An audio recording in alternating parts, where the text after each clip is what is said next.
समाधान वास्तव में नहीं करना जा रहा है। क्या मैथिल जी वाकई ऐसा है, केंद्र सरकार जानबूझकर ऐसा कर रही है और सब कुछ आम आदमी पार्टी के ऊपर छोड़े दे रही है ताकि जो भी हो वही भुगते?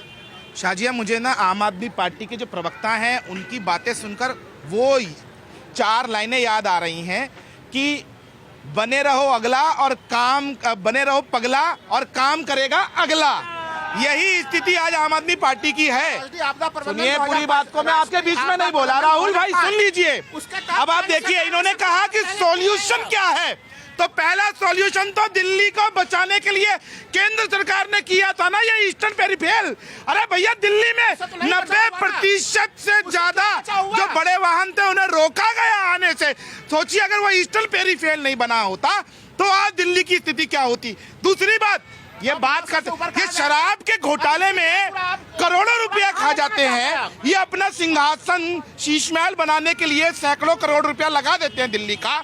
लेकिन दिल्ली में ये जो बसें चल रही हैं इसको बदलकर इलेक्ट्रिक बसें लगाने के लिए कोई ठेका देते हैं क्या? दिल्ली को 150 बसों का जो एक बड़ा बेड़ा किसने दिया? केंद्र सरकार नहीं तो दिया। और तीसरी चीज, ये बात कर रहे थे कि सॉल्यूशन क्या है, तो मैं बताता हूं इनको सॉल्यूशन क्या है। दिल्ली का जो पॉल्यूशन है उसमें 3 कंपोनेंट्स हैं। एक है पराली, उसका कंट्रीब्यूशन 28% है। दूसरा है दिल्ली में जो पुराने 15 साल पुराने जो व्हीकल्स हैं उनके द्वारा जो प्रदूषण फैलाया जाता है वो 32% है। और रेस्ट जो है वो दिल्ली में जो कंस्ट्रक्शन हो रहा है उसके कारण हो रहा है। तो क्या इन्होंने दिल्ली के अंदर 15 साल पुराने जो वाहन है उनको खत्म करा क्या? कोई पॉलिसी ऐसी लेके आए क्या? इन्होंने तो आपको बता दूं शाजिया, दिल्ली के अंदर जो स्क्रैप करने के लाइसेंस होते थे वो भी बंद कर दिए, स्क्रैप हाउस बंद कर दिए। हरियाणा और पंजाब और उत्तर प्रदेश के जो स्क्रैप हाउसेज हैं वो दिल्ली की पॉल्यूटेड गाड़ियों को ले जाते हैं और वहां काटते हैं। इनके पास कोई किसी प्रकार का तरीका नहीं है। और एक पास कोई सॉल्यूशन नहीं। नगर निगम में जब से आए हैं अंधाधुंध वो जो कंस्ट्रक्शन हो रहा है उसके कारण भी दिल्ली के अंदर ये स्थिति होती जा रही है। ठीक है, जनता की बात कर लेते राहुल जी। जो ये लगातार सवाल उठा रहे हैं मैं उन सवालों से सहमत हूँ, ऐसा नहीं कि असहमत हूँ मैं। लेकिन साथ ही साथ अगर दिल्ली में इस तरह से अराजक स्थिति बन गई है तो मैं बार बार कह रहा हूँ नेशनल डिजास्टर मैनेजमेंट एक्ट मानिए कि दिल्ली के केंद्र, दिल्ली की जो सरकार है बर्खास्त करो उसको। जनता में से कौन बोलना चाहता है इस मुद्दे पर? देखिए, मेरे 2 इम्पोर्टेंट मुद्दे हैं। पहला तो ये लोग कह रहे हैं कि दिल्ली के बाहर के जो राज्य हैं यूपी, हरियाणा, पंजाब, वहाँ से पॉल्यूशन दिल्ली में आ रहा है। तो भाई चंडीगढ़ से लेकर यहाँ तक इंडस्ट्री नहीं है, ट्रैफिक नहीं है या सिटीज नहीं है, वहाँ क्यों नहीं हो रहा? सारा पॉल्यूशन को मतलब रास्ता पता है कि NH-44 पकड़ो और दिल्ली जाके रुको। अल्टरनेट दो ना, आप लोगों को क्यों नहीं दे रहे हो अल्टरनेट? दूसरा, कुछ भी हो घुमा फिरा के जिम्मेवारी या तो किसान की या लोगों की लगा देते हैं। सरकार अपनी जिम्मेवारियां क्यों नहीं लेती और मिलकर क्यों काम नहीं करना चाहती? या तो इनके पास मुद्दा नहीं बचा दूसरा, या फिर ये चाहते नहीं कि कोई दूसरा मुद्दा बने और लोगों को ये ड्रामेबाजी करने से रास्ता मिले। और कौन बोलना चाहता है यहाँ से? ये भाई बोलेंगे। ये मैडम जी, जितनी भी आम आदमी पार्टी है, चाहे कांग्रेस है, कम्युनिस्ट, वो सब यही कहता है जब भी बम फूटता है, चाहे कुछ भी होता है, चाहे दिल्ली में प्रदूषण आता है, सब कुछ होता है तो केंद्र सरकार जिम्मेदार है। फिर स्टेट चुनाव बंद करवा, चुनाव कराना काहे की चुनाव करवा रहे हो? काहे की जनता का पैसा लगाओ? सब काम केंद्र करेगा तो स्टेट की जिम्मेदारी क्या है?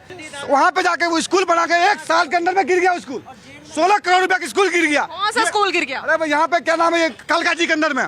आप ये छठ पूजा आने वाला, हमारे हिंदुओं के छठ पूजा आने वाला, बिहार उत्तर भारतीयों वाले को ये जमुना जी कब साफ करवाएंगे? साफ नहीं है, बिल्कुल साफ नहीं है। झाग है जमुना जी के अंदर में, पूछो ये आम आदमी से कब साफ होगा, कब साफ करके देंगे?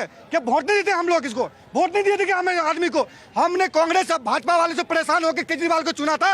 आज वो केजरीवाल हमारे कहा कि लाल मिर्ची डाल के नीति की गोली देकर सुला दिया हमारे काम के। बड़ी बात, आग में मिर्ची डाली, नींद की गोली दी और सुला दिया केजरीवाल जी ने जनता को। बिल्कुल, देखिए कितना आप परेशान थे बीजेपी से और सबसे। तो अब आप तो यही बोल रहे हैं ना सारा काम केंद्र करेगी, तो चलो मान लिया आप कुछ नहीं करती। यहाँ पे जो सरकारें कुछ नहीं करी तो क्यों नहीं कर रही बीजेपी? जनता देगी बीजेपी को वोट तो करवा दीजिए ना काम। वही तो मैं पूछ रही हूँ, क्यों नहीं कर रही है? तो माना, चलिए मैं तो मान रही हूँ, मैं आपकी बात मान रही हूँ, नहीं कर रही काम तो केंद्र क्यों नहीं कर रही? कोई भी स्टेटमेंट अभी तक क्यों नहीं आया? ठीक है, ठीक है, ठीक है, ठीक है। बोलो भैया क्या बोल रहे हैं? मतलब जैसे भैया ने बोला कि कांग्रेस बीजेपी में परेशान थे, तो ठीक है, कांग्रेस बीजेपी चोर है, ये तो महा डकैत निकला।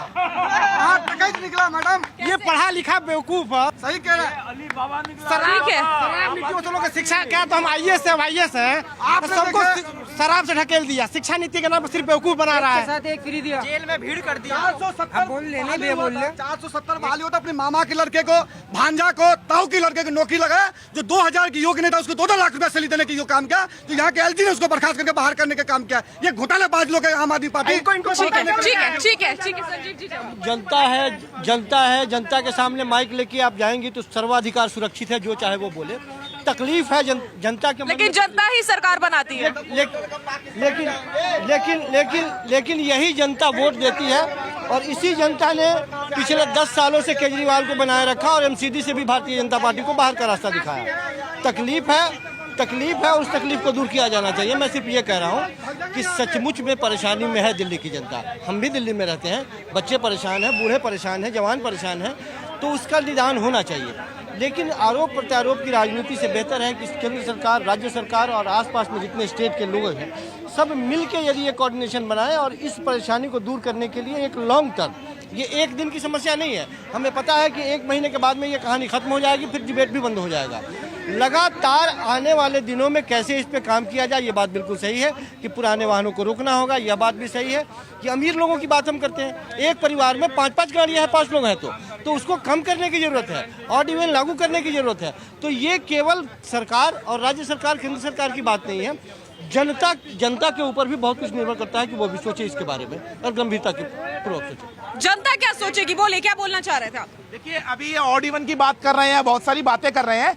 मैं आपके सामने एक और आंकड़ा रख रहा हूं इनकी चोर बाजारी का। केंद्र सरकार ने, नरेंद्र मोदी जी ने पंजाब को 1347 करोड़ रुपया दिया जब पंजाब सरकार बनी। उसके बाद किस लिए? पराली अवशेष प्रबंध मशीनें खरीदने के लिए। और उस पैसे को ले जाके क्या किया भगवंत मान और केजरीवाल की चोरों की जोड़ी ने कि भैया उसमें 50 करोड़ का अब तक का उन्होंने विज्ञापन दिया है अवेयरनेस का।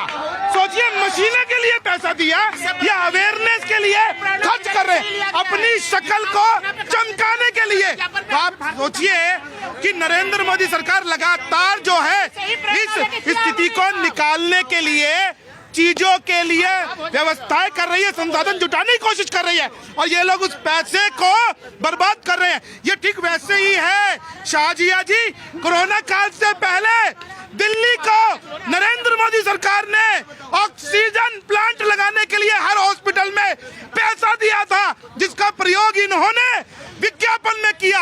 आज भी वही स्थिति है।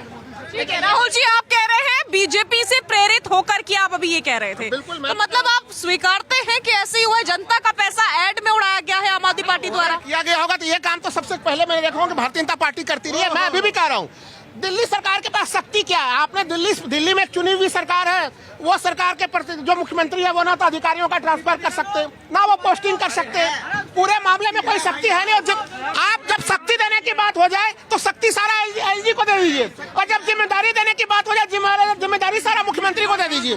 ये नहीं चलेंगी। देखिए, आपको सबसे महत्वपूर्ण चीज मैं बार बार कह रहा हूँ, शक्तियां अगर सबसे ज्यादा है यहाँ पे किसी के पास, वो केंद्र सरकार के पास है। केंद्र सरकार ने अब तक वो कभी गंभीर प्रयास नहीं किया। दिल्ली में प्रदूषण की ये स्थितियां हम लोग 2015-16 से देख रहे हैं। 15-16 से देखिए, मुख्यमंत्री वही है और केंद्र में प्रधानमंत्री वही बने हुए हैं। तालमेल अब तक क्यों नहीं हो पाया?